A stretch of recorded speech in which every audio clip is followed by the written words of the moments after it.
자, 오늘 제목 다 같이 한번 읽어보겠습니다. 시작. 딱 그 자리에 딱 당신만. 옆에 분에게 시작. 딱 그 자리에 딱 당신만이. 네. 자, 세상에는 정말 이 대단한 사람들이 참 많은 것 같습니다. 잘생긴 사람, 예쁜 사람, 공부를 잘하는 사람, 또 잘 외우는 사람, 사교성이 좋은 사람, 관계 관리를 굉장히 잘하는 사람, 돈 많은 사람, 돈이 너무 많은 사람, 뭐 인류대 나온 사람, 그 인류대를 수석으로 나온 사람, 뭐 글 잘 쓰는 사람, 말 잘하는 사람, 여러 사람들이 참 많은 것 같습니다. 우리 가운데도 그런 분들이 있을지 모릅니다. 지금은 아닐지 몰라도 뭐 10년 뒤에, 20년 뒤에 그렇게 안 된다는 법이 없죠. 자, 그러나 우리가 주목하는 것은 이런 명함식으로 이렇게 겉으로 드러나는 이런 대단한 사람보다, 이런 사람도 좋지만 그런 사람보다 꼭 필요한 자리에 꼭 필요한 사람, 딱 그 자리에 딱 그 사람, 이 필요하다는 것을 우리에게 말씀하고 있습니다. 오늘 제목 다시 한번 해볼까요? 딱 그 자리에 딱 당신만이. 시작. 딱 그 자리에 딱 당신만이. 네, 그래요. 그리스도인은 세상의 소금과 빛이기 때문입니다. 그리스도인은 나라고 하는 존재에서 예수님께서 우리에게 부여하신 정체성이 있죠. 그게 뭐죠? 하나님의 자녀들. 그 하나님의 자녀들을 어떻게 살으라고요? 세상의 소금과 빛으로 살으라는 거죠. 그래서 하나님이 우리에게 알려주신 가장 큰 두 계명이 있죠. 하나는 뭐예요? 하나님을 사랑하는 거. 두 번째로는 내 이웃을 내 자신같이 사랑하라는 거예요. 그래서 이 두 가지가 가장 큰 계명이고 온 율법과 선지자의 강령이라고 말씀하는 거예요. 커맨더라고 하는 거죠. 우리에게 그 하나님의 자녀들이라는 이런 정체성이 분명히 있어요. 나 혼자만 있다는 거는 그건 아무 의미가 없어요. 오늘 우리는 다시 또 고린도전서에서 말씀하듯이 우리는 지어져가는 교회이기 때문에 그래요. 나 혼자로는 절대 교회가 되지 못해요. 지어져가는 교회이고 우리 하나님의 자녀들이고 소금과 빛으로 살아가는 교회. 하나님을 사랑하고 네 이웃을 내 자신과 같이 사랑하라는 그 말씀이 우리에게 있기 때문에, 우리는 주님의 제자이기 때문에 그 말씀을 지키고 살아가는 거예요. 그렇죠? 그리스도인은 그래서 그렇게 이런 대명사들이 늘 우리에게 수식어처럼 따라다닙니다. 그래서 적어도 자신에게만 의미 있는 일을 하기보다는 내 주변에 나를 통해서 예수의 향기가, 예수님의 그 사랑이 흘러가기를 원하시는 거예요. 나를 통해서. 자, 내 코가 석자입니다. 무슨 나를 통해서 이렇게 흘러갑니까? 내 코가 석자입니다. 그래서 이 코가 한자는 30.3cm라고 하는데, 그러면 코가 뭐 90cm란 얘기냐? 그게 아니고, 여기 내 코가 석자라고 할 때 이 코가 아니고 콧물을 얘기합니다. 아시죠? 네. 내 코가 90cm나 흘러나왔는데 이렇게 길게 흘러나온 콧물을 닦을 이 형편조차 내가 되지 못한다. 지금 나도 나를 이렇게 컨트롤할 만한 그런 겨를이 없다. 이런 의미예요. 내 코가 석자다라는 뜻은 그런 뜻이에요. 내 코가 석자임에도 불구하고 내 코가 석자인 것도 하나님의 뜻인 거예요. 여러분 그걸 믿으십니까? 아멘. 내 코가 석자인 게 하나님 뜻이에요. 이게 영원하진 않아요. 내가 죽을 때까지 내 코가 석자이진 않아요. 은혜로우심으로 사는 거예요. 그래서 여기 나오는 거죠. 은혜로우심으로 사는 거예요. 지금 석자이어만 하기 때문에 석자인 상태에서만 겪을 수 있는 게 있단 말이에요. 석자여야지 발견되는 게 있어요. 하나님의 사랑이 그 석자인 상태에서 알게 되는 게 있고, 석자인 상태에서 하나님의 뜻을 알 수가 있단 말이에요. 그걸 알기 위해서 석자를 우리에게 허락하시는 거예요. 잠깐 너 석자에서 좀 네가 있어야 돼. 그래서 그 하나님께서 말하고 싶은 메시지가 무엇인지를 알게 하시려고 석자인 상태에서 내버려 두시는 거예요. 그 다윗이 고백하죠. 나를 깊은 웅덩이와 수렁에 놔두시는데, 그 다음 뭐라 그래요? 수동에서 끌어올리시며, 끌어올리시며라고 얘기하는 거예요. 그러니까 거기 빠지기도 하시는 거예요. 하나님이 목자신데 거기에 빠지게 하시는 거예요. 거기 있을 필요도 있는 거예요. 여러분, 내 코가 석자가 아니라 3만 자라고 한다면, 아니면 300만 자라고 한다면, 예수님을 신뢰할까요? 어떻게 누구를 신뢰할까요? 여러분, 내가 형편이 너무 좋아. 완전 코가 완전 반듯하게 정말 예쁘게 생겼어. 정말 막 다 갖춰 있어요. 여러분, 그렇다면 여러분은 누구를 섬기겠습니까? 누구를 믿을 거예요? 내 자신을, 내가 다 갖고 있는 나의 조건들을 여러분 믿겠습니까? 아니면 예수를 신뢰하겠습니까? 좀 더 다른 말로 얘기할게요. 여러분이 밴쿠버에 딱 왔어요. 딱 왔는데 여러분 친한 친구의 직계 삼촌이 트리더 총리라고 쳐봐요. 근데 자기는 관광 비자인 거예요. 자, 그리고 BC 주지사 분하고 버나비 시장님이 자기 아빠의 친한 친구분이시라고 해봐요. 둘도 없는 친구야. 완전 막역한 사이죠. 그런데 자기는 관광 비자로 왔어. 그럼 어떻게 될까요? 여러분, 자, 여러분, 기도할까요? 인맥 쓸까요? 기도할까요? 인맥 쓸까요? 하나님도 하나님 자신을 의지하게 하는 방법을 가르치기를 원하시는 거예요. 이해되세요? 그냥 여러분 이집트를 점령하면 될 것을 왜 못들어 이 이스라엘 백성들을 출애굽을 시키자 말이에요. 왜 광야로 데려오냐 말이에요. 이집트 점령했잖아. 이제 이미 뭐 10가지 재앙으로 그냥 두 발 다 들어버렸잖아요. 그럼 거기 그냥 행복했으니까 거기 살기 내비로 두지. 그냥 이집트인들을 종처럼 부리게 하면 되지. 왜 굳이 걔네들을 또 데리고 나오냐 말이에요. 왜 광야로 데리고 나오냐고요. 거기 있으면 기도 안 나니까 그래요. 너무 살기 좋거든요. 너무 살기 좋은 거예요. 모든 게 다 있거든. 다 있잖아요. 그럼 기도 안 해요. 여러분, 다 있으면 기도 안 합니다. 선진국이, 영국이, 미국이, 지금 캐나다도 그렇고요.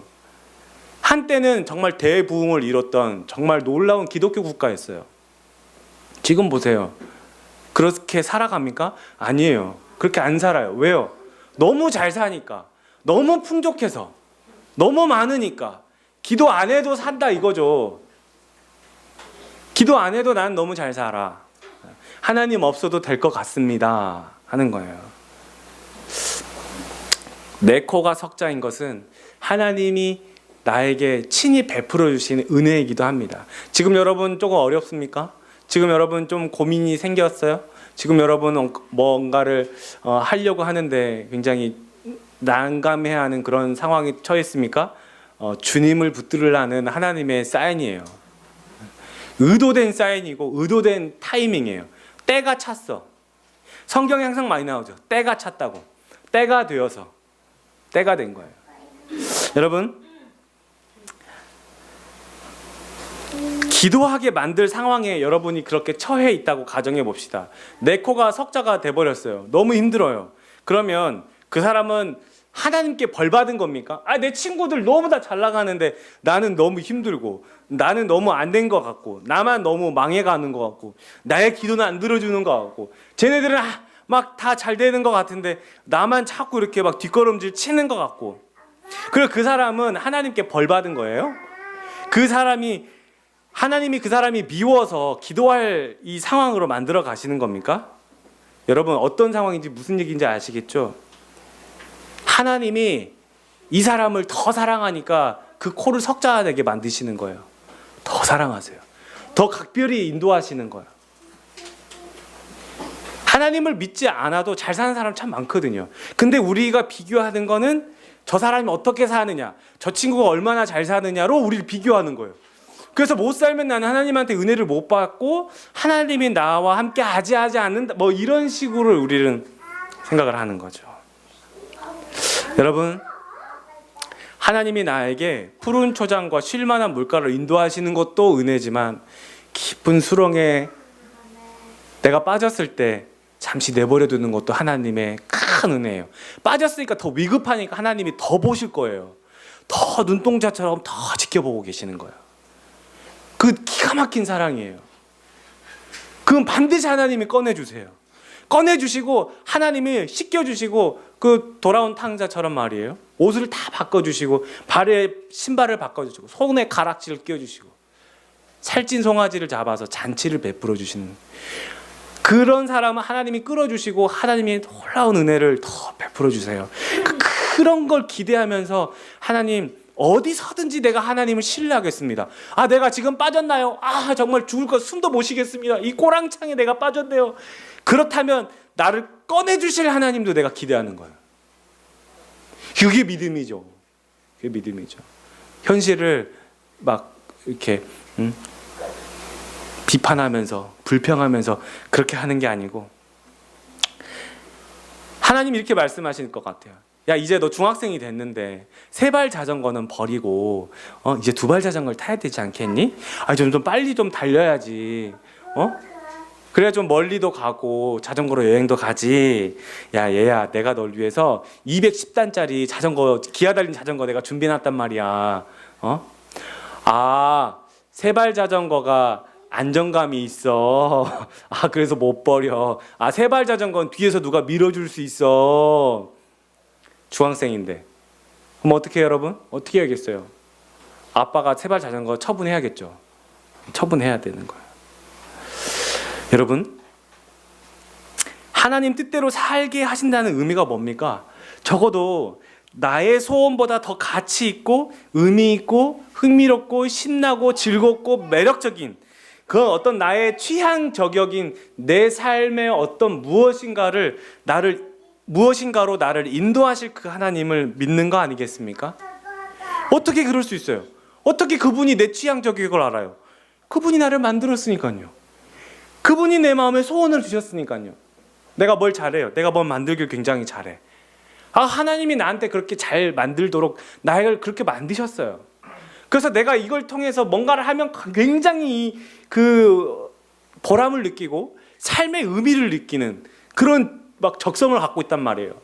그러니까 이것을 통해서 막 굉장히 봉사활동도 굉장히 잘할 수 있고 굉장히 삶을 막 기쁘게 살아갈 수 있어요. 돈이 중요한 게 아닌 거예요. 막 이것으로 막 굉장한 막 엄청난 걸 만들 수 있는 그런 사람이란 말이에요. 근데 이런 걸 안 하고 돈 때문에 의대를 갔어. 아, 막 사람들 만나는 게 너무 힘들어. 막 스트레스 받고 우울증 걸려가지고. 하나님께서 나에게 딱 맞는 그 소원을 주셨단 말이에요. 자, 그걸 여러분들이 그것이 무엇인가를 하나님께 기도하면서 내 소원이 무엇입니까? 그걸 묻고 구하면서 살아가는 거예요. 돈으로 목표를 삼고 돈을 목적으로 삼고 내 장래 이 명예를 목적으로 삼고 가잖아요. 그러면 이거 하나님의 뜻하고 전혀 다른 길로 갈 가능성이 높다라는 얘기예요. 물론 그렇게 맞춰갈 수도 있겠지만, 여러분, 하나님이 여러분을 지으셨어요. 하나님이 여러분을 만드셨어요. 여러분 안에 하나님의 소원을 갖고 있어요. 그것을 통해서 하나님을 기쁘게 하는 거예요. 내 직업을 통해서 하나님을 즐겁게 하는 거예요. 그걸 찾아가는 거예요. 어려서부터 기도하면서. 하나님의 일은 여러분이 이 5일 동안 예배당에 나와서 교회에서 5일간의 시간을 보내거나 교회에서 뭐 봉사를 한다거나 집에 안 돌아가고 맨날 교회에 붙어 산다거나 그런 걸 원하는 게 아니에요. 그건 하나님의 일이 아니야. 하나님의 일은 가정 돌보는 것도 일이에요. 여러분, 성경을 봐도 기도를 해도 내가 있는 딱 그 자리에서 기도하고 성경 보기를 더 기뻐하세요. 내가 살아가는 그 자리에서 하는 거를 가장 좋아하세요. 하나님의 일은 딱 그 자리에 딱 당신만이 할 수 있는 겁니다. 딱 그 자리에서 예수 믿는 모습이 나타나는 거예요. 그리스도의 편지처럼. 예수의 향기가 그렇게 되는 거예요. 아, 나 부끄러워서 내가 예수 교회 가자는 말도 못하고 나는 교회 다닌다는 소리도 못하고 나는 기도하지도 않았는데. 근데 사람들이 내가 기도하는 모습을 봤고요. 내가 성경 보는 모습도 봤고요. 내가 큐티하는 모습도 봤고요. 내가 참는 모습도 봤고 사랑하는 모습도 봤고 함께 웃고 함께 우는 모습도 봤단 말이에요. 다른 사람들이 내가 그렇게 하는 모습을 봤어요. 요셉처럼 다니엘처럼 필요한 그때 필요한 방법으로 여러분을 통해서 하나님이 일하실 거예요. 그 그 상황 가운데 내가 굳이 거기다가 예수 그리스도라는 말을 하면 더 좋긴 하죠. 근데 내가 부끄러워서 말하지 못했다 할지라도 내 모습을 통해서, 내가 살아가는 모습을 통해서, 내 참는 모습을 통해서 예수 믿는구나 알게 되는 거죠. 여러분, 오늘 본문 말씀에 사람의 일을 사람 속에 있는 영 외에 누가 알리요? 자기 자신만 안다는 거죠. 자, 이와 같이, 그러니까 예를 든 거예요. 내 속에 있는 건 나만 알지. 이와 같이 하나님의 일도 누구만 알아요? 하나님의 영만 안다. 이제 그 얘기를 하는 거죠. 그래서 12절에 11절을 왜 했냐면 12절을 설명하기 위해서 11절 한 거예요. 우리가 세상의 영을 받지 아니하고 오직 하나님으로부터 온 영을 받았잖아요. 예수 믿는 사람 하나님으로부터 온 영을 받았어요. 성령을 받았다는 얘기를 이렇게 하는 거예요. 자, 이는 우리로 하여금 하나님께서 우리에게 무엇으로 주신 것? 은혜로 주신 것들을 알게 하려 하심이라. 자, 그러면 성령을 받은 이유가 뭐예요? 하나님께서 우리에게 주신 은혜로 주신 것들을 알게 하시려고 하신 목적인 거예요. 은혜로 주신 것이 뭐예요? 은혜로 주신 거는 성령을 통해서만 알게 된다는 거예요. 그러면 그 은혜는 뭘까요? 은혜가 뭐예요? 뭐가 은혜예요? 여러분 무슨 은혜를 받았어요? 여기서 또 무슨 미모, 무슨 뭐 건강 뭐 이렇게 나오면은 아직 내가 더 말씀 가운데 있어야 되구나 이렇게 생각하시면 돼요. 여러분 뭐예요? 은혜가 뭐예요? 은혜가 뭘 은혜로 받았어요? 예수 그리스도예요. 예수 그리스도를 은혜로 받았단 말이에요. 사도행전에는 성령을 뭐라고 얘기하냐면 예수의 영이라고도 얘기를 합니다. 사도행전에. 여러분 우리는 예수 그리스도를 은혜로 받은 거예요. 성령을 통해서 그걸 깨닫게 되는 거예요. 그게 은혜인 거예요. 그게 놀라운 선물인 거예요. 이게 하나님만 알고 계신다는, 이게 성령을 받았다는 이유는 우리가 하나님께서 베푸신 그 은혜의 일을 알게 하시려는 거예요.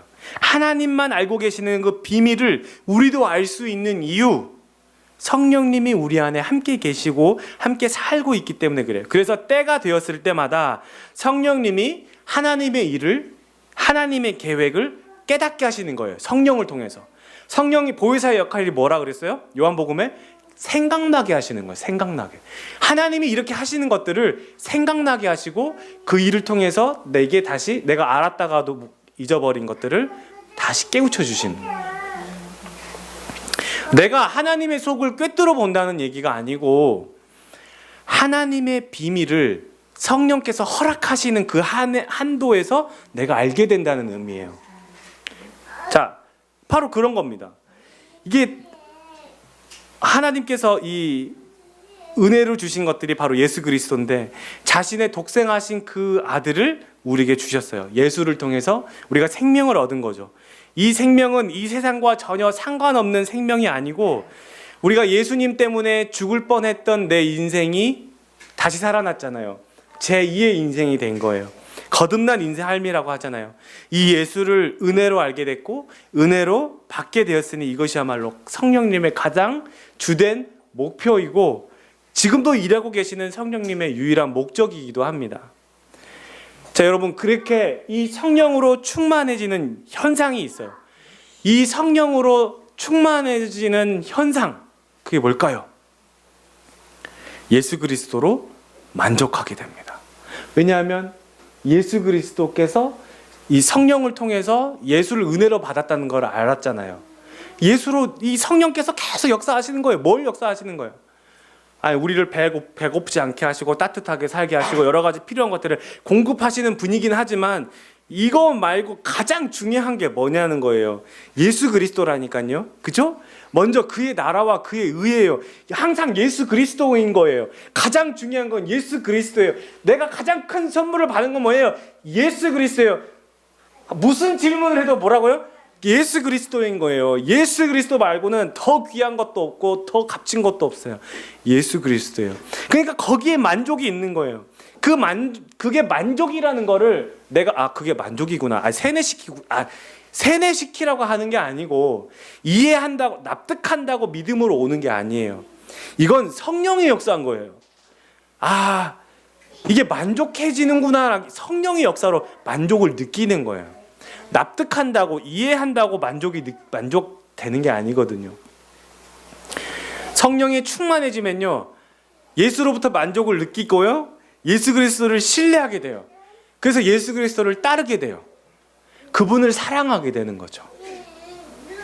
우리 주님이 하시는 일에 대해서 그래서 반감이 없습니다. 주님이 하시는 일은 세상적으로 좀 따져보자면 약간 이렇게 거꾸로 가는 경향이 좀 가끔가다 보이기도 하고, 막 돌아가는 것 같기도 하고, 잘 가다가 갑자기 망하는 것 같은 그런 경험들을 할 때가 있어요. 하나님이 나를 망하게 그런 경험을 할 때가 있단 말이에요. 그런데 주님을 따르는 내 모습을 보게 됩니다. 거기에 만족해요. 망하고 있는데 만족해. 막 잘 거꾸로 돌아가. 이거 이렇게 아무리 봐도 이거는 이렇게 가면 되는데, 왜 자꾸 이렇게 가려고 하세요, 주님? 답이 없습니다, 주님. 정말 이러식입니까? 라고 하지만 그 말씀에 순종하면서 가요. 주님의 계획이 틀리지 않은 걸 알기 때문에 그래요. 그건 이해해서 되는 게 아니에요. 여러분이 만약에 그런 결정을 했었잖아요. 성령의 역사인 거예요. 지금도 하고 계십니까? 성령의 역사예요. 거꾸로 돌아가는 것 같은, 막다른 길로 가는 것 같은데 주님 정말 저를 성령의 역사인 거예요. 거기에 반드시 길이 있어요. 길이 없으면 그분이 나를 안고 뛰시겠죠. 그분이 나를 안고 건너가시겠죠. 그걸 믿는 거죠. 여러분, 주님을 따르는 겁니다. 왜냐하면 주님은 이 일을 주님 정말 이 일을 이렇게, 근데 우리의 관점은 이 일에만 있지만 하나님은 이 일을 하겠다 안 하겠다 아니고, 하나님의 관점은 지금 누구에게 있어요? 나에게 있어요. 나에게. 나는 이 일만 보고 있는데 하나님의 관점은 나에게 있어요. 그래서 나를 통해서 기뻐하시고 원하시는 거예요. 그러면 하나님은 이 일은 그냥 무심하게 이 일은 망하든 말든 내버려 두시냐? 아니요. 나를 고쳐가시면서 이 일대로 하나님이 진행해 가십니다. 결국 이 일을 내가 손을 딱 떼게 하시고 이 일을 기가 막히게 탁 만들어 가세요. 그게 합력하여 선을 이룬다는 말씀이 로마서에 나오는 거예요. 합력하여 만든다는 게 하나님께서 이 일을 막 꾸미세요. 내 생각과 내 계획과 전혀 상관없이 만들어 가신다니까요. 나를. 이 일이 아니고 나를. 하나님의 관심과 하나님의 목표는 나에 있지 이 일에 있지 않아요. 무슨 얘기인지 아시겠어요? 이 일은 일대로 가요. 내 손을 딱 끊게 하시고 나를 근데 나를 여러 사람을 붙여가시면서 나를 만들어 가세요. 이 일을 돕는 사람도 하나님이 보내주세요. 결국에 이 일을 내가 생각했던 것보다 더 뛰어나게 하나님이 딱 결합을 시켜서 만들어 가세요. 합력하여 선을 이루시는 거예요. 요셉이 그랬지 않습니까? 다니엘이 그렇지 않았습니까? 여러분, 그 일을 완성해 가시는 것은 하나님의 일이에요. 하나님의 일. 근데 우리는 그 일에만 막 목적을 두고 있으니까 이 일이 되냐 안 되냐에만 막 기도하고 있는 이 일에. 하나님은 내가 잘 되냐 안 되냐에 관심이 있는 거예요. 그럼 여러분 기도를 바꿔야겠죠. 뭘로 어떻게 바꿔야겠어요? 하나님, 내가 하나님 앞에 똑바로 서 있습니까? 내가 하나님을 기쁘게 하고 있습니까? 이 기도로 바뀌어야겠죠. 이 일에 대해서 묻는 게 아니고 나에 대해서 묻는 기도로 바뀌어야 되는 거예요. 하나님은 그 기도를 원하시는 거예요. 이게 중요한 게 아닌 거였어요. 이건 얼마든지 하나님이, 야, 너 왜 자꾸 내가 없는 것도 만들어주고 그거 할 수 있어. 왜 자꾸 그거 연연하니? 그거 아니야. 왜 자리 연연하니? 왜 자꾸 너의 신분을 연연하니? 왜 자꾸 무엇을 연연하니? 아니야. 너야, 너. 너하고 나하고 너. 그런 여러분의 인생에 은혜 되신 예수께서 함께 하시는 거야말로 얼마나 가장 큰 최고의 선물 아니겠습니까? 우리가 하나님의 일을 한다는 것은 성령님이 여러분과 함께 하신다는 증거이기도 합니다. 누가 교회를 섬기고 누가 예배를 섬깁니까? 일요일날 쉬고 싶지 않은 사람이 누가 있어요? 이 자리에 나온 것도 하나님의 일이고, 이 말씀을 듣고 여러분의 자리에서, 여러분이 좋아하는 사람들 사이에서 같이 웃고 같이 울고 같이 참아주고 받아주고, 그러는 게 하나님의 일인 거예요. 내가 이번 주에 설교를 들었는데 이렇게 하라더라. 내가 그 자리에 이렇게 있는 거, 내가 그 사람들과 그냥 함께 어울리는 거. 여러분, 예수님이 그러지 않았습니까? 죄인들의 친구라는 별명까지 득템했어요. 교회 다니는 사람들끼리만 친하면 안 믿는 사람에게 어떻게 전도를 하겠습니까? 그들과 함께 그 자리를 공유해야죠. 그들의 이야기를 들어줘야죠. 그들과 함께 호흡해야죠. 주님이 하신 거예요. 개척교회 섬기는 일은 진짜 아무나 하는 게 아니고, 누군가를 위해서 기도하는 일도 아무나 하는 게 아니더라고요. 여러분은 하나님의 일을 하고 있습니다. 여러분, 지금 중요한 게 뭐예요? 여러분 지금 완성 단계가 아니에요. 완성품도 아니에요. 어제보다 오늘을 더 주님을 사랑하는 것, 내가 있는 자리에서 누군가와 함께 울고 웃고 그들을 함께 품어주고 기쁨을 나누고 슬픔을 나누고, 내가 기도해 주겠다고, 내가 당신의 친구가 되어 주겠다고, 친구가 없는 사람에게 다가가서 친구가 되어주는 거. 그럴 때는 내가 용기를 가져야 돼요. 용기를 주십시오 기도하기보다 내가 또 용기를 좀 낼 필요는 있어요. 내가 기도해 주겠다고, 그랬냐고, 힘내라고. 어제 후회가 있었다면 오늘 잘하기를 기도하고 다짐하는 거예요. 어제 못했던 거를 자책하고 자빠져 있는 게 아니고, 오늘은 그들을 위해서 기도하겠다고 말할 수 있는 용기를 달라고 기도하면서 용기 내는 거예요. 위로할 수 있는 사람, 격려하고 힘내라고 할 수 있는 사람, 친구가 없는 사람에게 다가가서 친구가 되어준 사람. 이게 진짜 예배의 삶이에요. 이게 진짜 예배 드리는 그리스도인이에요. 딱 그 자리에 딱 당신만이 할 수 있는 그 일을 하나님이 하고 계시는 거예요. 여러분, 그걸 위해서 기도하시면 돼요. 그 통로로, 그 구원의 통로로 여러분을 인도하실 그 하나님을 기대하시길 바랍니다. 하나님의 일에 귀하게 쓰임받는 저와 여러분 되시기를 예수님의 이름으로 축원합니다.